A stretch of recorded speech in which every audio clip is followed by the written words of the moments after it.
Hello, welcome back to Word on the Street with Gary Clinton. I'm Gary, and I want to thank everybody for supporting the first video that I made and for putting in some questions or comments, because comments and questions are going to help me decide what kind of content to make. So I want to make something that you're interested in listening to. So I appreciate the comments and I appreciate the views on that first video. Some questions I've had, not necessarily from the video, but people who have known me and haven't seen me in a little while wanted to know what's going on with the eye patch. So I thought about it, and I thought kind of giving a little explanation about why I'm wearing the eye patch could also be a little bit of a message I'd like to share with people about a health condition that something people may not want to listen to, but they probably should for some people. So I guess I'll start with where we began and why I started having problems losing my eyesight. Something that probably many of you have known about is diabetes. And there are different types of diabetes. And one thing that is fairly commonly associated with diabetes when it is uncontrolled, or someone lets it get really out of control or just ignores it altogether, is that you can start experiencing vision loss, some severe vision loss, and sometimes even blindness. And so that's where my journey for this story will kind of begin, because it's kind of something I'd like to share with people, and it's something also that has now become a personal issue for me. And I guess we'll start. I have type 2 diabetes, and I guess for a lot of time prior to it becoming a problem for me, I kind of was in denial. I kind of thought that maybe I was invincible and nothing could really keep me down. So when I was first diagnosed with diabetes, I didn't take it very serious. I kind of thought that, again, I was in denial, and it wasn't something I was going to let it get me down. And I was pretty much invincible. So how did this become a problem in my life? I think sometimes many of us are genetically predispositioned to some diseases and to some things happening. And there has been diabetes in my family, and it very well could be a contributing factor. But for the most part, pretty much my own fault. I knew some of the health practices that needed to be exercised, and I chose instead to do the things that I wanted to do. And I guess a big part of it started because when I was younger, I stayed pretty healthy. I was always in shape. I could pretty much eat, drink whatever I wanted, and never had any issues with it. And as I got a little older, I kind of thought that maybe I could carry that on. As it turns out, things change, and I started putting on a little bit of weight. And some of this started with a career I was in. I manufactured hearing aids for a little over 13 years, and I worked in a lab for hearing aid manufacturers, which had me sitting a lot. And in the labs I worked in, the air had to be ventilated quite a bit due to the chemicals that we worked with. And of course, this dries out your mouth a lot. You need to have something to drink constantly. And you could say that I'm a pretty big fan of Dr. Pepper. And it wasn't just any old Dr. Pepper. For me, it had to be Dublin Dr. Pepper when it was still in production. And Dublin Dr. Pepper uses the original recipe. It's made with real cane sugar and lots of it. So I first started developing a fair habit, drinking 4 or 5 Dr. Peppers throughout the day. And over those 13 years, it became a 6-pack to a 12-pack Dr. Pepper habit a day. And in that time as well, I kind of fancied myself as a gourmet chef. And I would make a lot of dishes with cheese sauces, a lot of pastas, a lot of breads, things that, of course, tend to add to the waistline. And many of those things also turn to sugar in your bloodstream. So there was a lot of that um, through those 13 years. At one point, I was diagnosed with type 2 diabetes, and I was put on metformin. And after not too long on that, I decided I didn't like the way it felt. So I decided to take myself off of it, and figured I would take care of everything through diet. And not having enough self-discipline to do that, I didn't do a very good job of taking care of it on my own. It actually had gotten to the point where my A1C level was quite high. I, I didn't know how high it was. I just knew that it probably was. The monitor that I didn't check my blood glucose very often. So it was certainly uncontrolled, and it was of my own doing. Um, there came a point where it did start to affect me more than I knew. I was drinking all the Dr. Pepper and eating whatever I want, whatever desserts I wanted, and not paying any attention to what I was doing. I was doing a lot of harm to myself. And I may have kind of known that subconsciously, but really didn't pay a whole lot of attention to it, and was more or less in denial. So as time went on,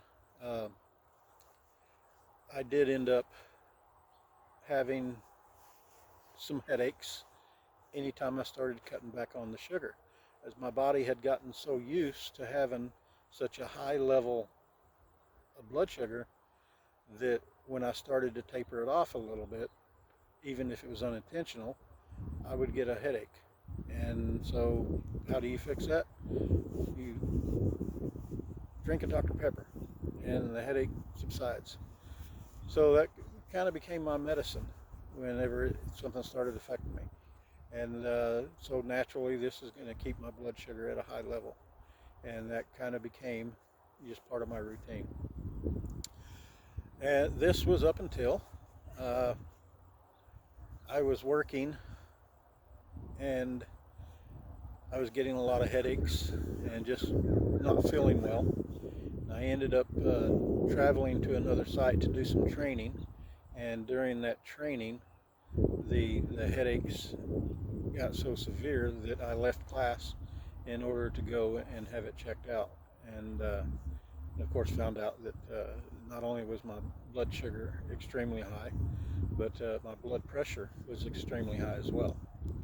So that night when I got home, we drove up to the emergency room, and so they got me back in the room, the treatment center, and checked my blood pressure and checked my blood glucose as well, and both were extremely high. I guess a lot of people would say off the charts. And the doctor told me that there was nothing they could do right then, that they would simply have to wait for it to come down on its own, because it was so high. If they had given me anything for it, that I was a very high risk of stroke. So that was a pretty tough visit at that ER. Just sitting there, they did give me some IVs, and allowed this to come down pretty much on its own until they could treat it. And I made an appointment with my physician in order to get all the blood workup done and find out what we need to do to try and get this under control. So after visiting with my doctor, and she told me, yeah, it's pretty high. It ended up that I had a A1C of 12.4, which anybody familiar with the range of A1C is extremely high, which put me at risk for stroke. And with my blood pressure being so high, it also put me at risk for heart attack. And I guess that was a point where I kind of woke up a little bit, but still didn't take full control and start paying attention to what I was doing. And at one point at my job, I tore my bicep, had about an 85% detachment of my bicep, and ended up going to the emergency room again, and they checked it all out, and it was severe enough that they recommended a specialist for me to go to. And he was a specialist who works with some professional sports teams, and he was an expert on shoulders and elbows, and so it was serious enough that they decided I needed somebody who really knew what they were doing. So we scheduled a surgery for that.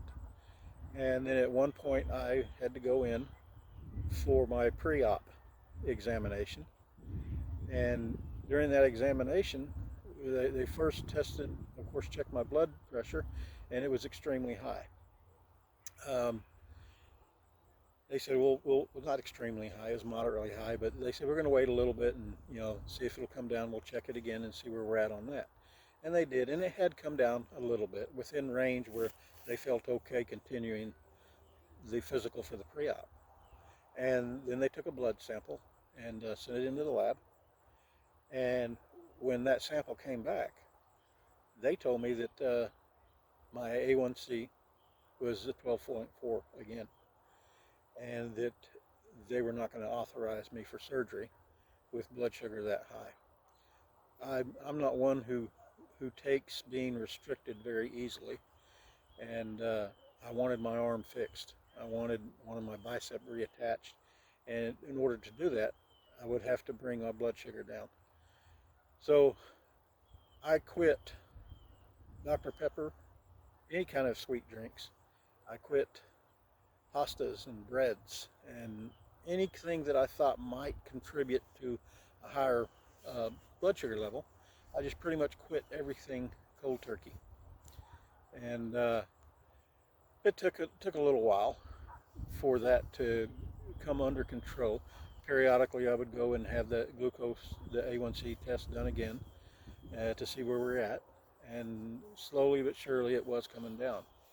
And I went back to my own physician and to do another workup, and they did the blood work, and it came back, and I had brought it down to a 6.2. And so it was definitely what they would consider under control at that point. So we were able to reschedule the surgery and get that taken care of. While I was still on restrictions at work, because I was in a brace allowing my arm to heal, I started experiencing a lot of vision issues. At first it was just, I do a lot of reading, a lot of verifying different numbers and figures and things for my job. So I started having to use readers and magnifying glasses in order to see what I was doing, in order to somewhat do my job more effectively. And at that point I decided I would just go in and have my eyes examined and see if maybe some glasses would help me out. And another thing I had noticed also in one of my eyes, in my right eye exactly, it was a floater, which basically is where a blood vessel has hemorrhaged, and the leaking blood in the eyeball causes a shadow in your line of vision. Anyway, I went to have the eye exam. The examiner went through all their steps and the dilation and everything they do for an eyeglass exam. And he said he could write me a prescription, but he really thought I needed to see an ophthalmologist. He said he could see some things that he thought probably need some attention. So we made an appointment with the ophthalmologist and went in to visit him. And this doctor looked at him and he says, yeah, you've got a lot more hemorrhaging going on than you have noticed, and it's also in both eyes. And I had not noticed anything in my left eye, but he said the left eye actually looked even a little worse than the right eye. And so he told me that he needed to start doing injections, which is where they inject a medicine into the eyeball. And then you come back at a later date, and then they use laser to go in there and clean up some of the hemorrhaging and try to clear things up for you. So this is a process that it takes injection and then treatment and injection and treatment. There's a process that they go through to try and overcome the issues that you're having with visibility. So I was going through that process, and one Sunday morning I got up and I noticed in my left eye that I had some massive floaters in my eye. It was nearly completely blocking my vision. So we made an emergency appointment to go back and see the ophthalmologist, and we went for that visit. They took a look at my eye and said yes, that it needed some pretty immediate attention, and they ended up referring me to an outside ophthalmologist closer to my home. And this was probably the beginning of the year, this year, that I went to visit that doctor. And he checked out both eyes, of course, and he said yes. He said it's pretty bad, and that not only had I had the hemorrhaging in the left eye, but that the retina was partially detached, and that he would need to schedule surgery in order for me to take care of that. But before he could do that, he had to do some more maintenance on both eyes, which involved more injections and more laser. And we got to a point where there was some scar tissue on my right eye, and he could see that it was starting to, due to the scar tissue, it was pulling away on the retina on my right eye as well. So we scheduled the surgery. I ended up in April of this year being scheduled to go in for a surgery for retina detachment, or reattachment on the left eye.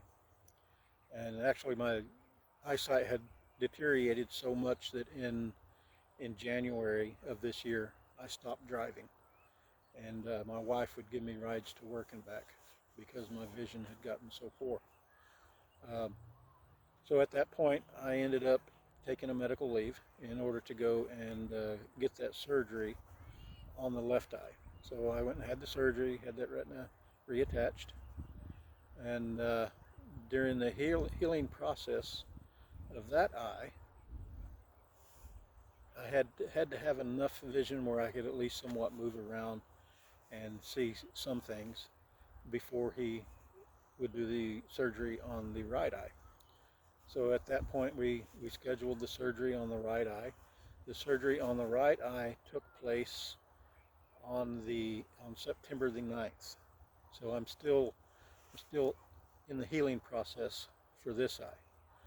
But I ended up taking medical leave from work in March, the end of March, for these procedures.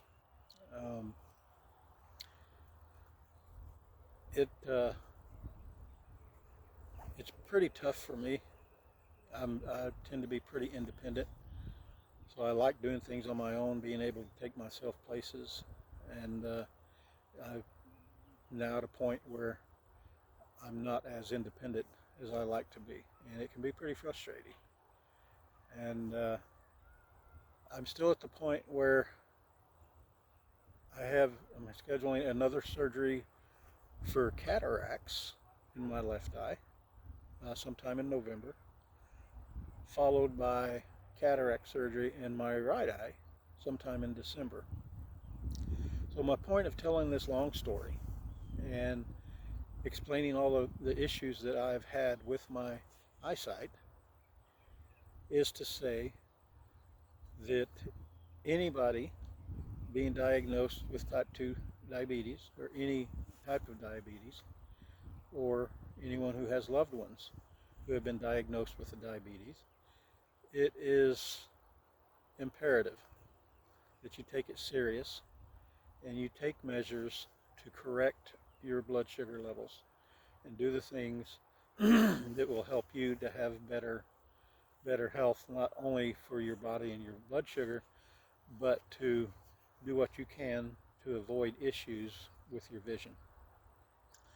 It has been very tough on me for this last year because, again, I said I like to be independent, and I've lost a great deal of that independence due to my very low eyesight.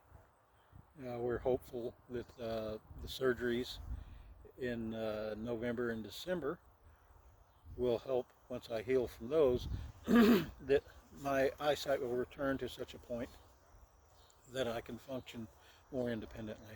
My doctor is somewhat enthusiastic about it, or hopeful anyway. He believes that I should recover enough vision in both eyes that I'll at least be able to drive again. So that of course means that I can get back to work and continue to support my family.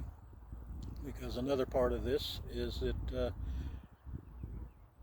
most jobs only provide a certain amount of short-term disability. And of course mine has now run out. And so we end up burning through all of our savings in order to cover medical expenses and all the deductibles and everything that come along with these issues. So there are so many things in your life that will be disrupted if you allow these things to get out of control and cause you problems in just your day-to-day activities and in spending quality time with your family and doing the things you need to do.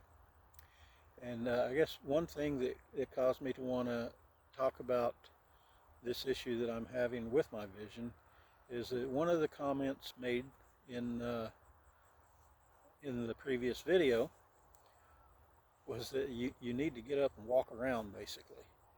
And of course, recording and walking around at the same time can be pretty dangerous, since even walking around and trying to watch where I'm going can be pretty taxing, because it's really hard for me to be able to see exactly where I'm going. And I have dropped a lot of weight over time, and I think my heaviest I weighed 318 pounds, and I'm down to just over 240 now. I'm still working on whittling some more off, but part of doing that is I've been getting out and walking 5 miles every morning and trying to do that 6 days a week. Of course, over the last month, with dealing with the surgeries and the healing times and having to cut out stress for the sake of my eyes, I've had to cut back on some of that, and I've just started getting back into that and putting in a couple of miles every morning.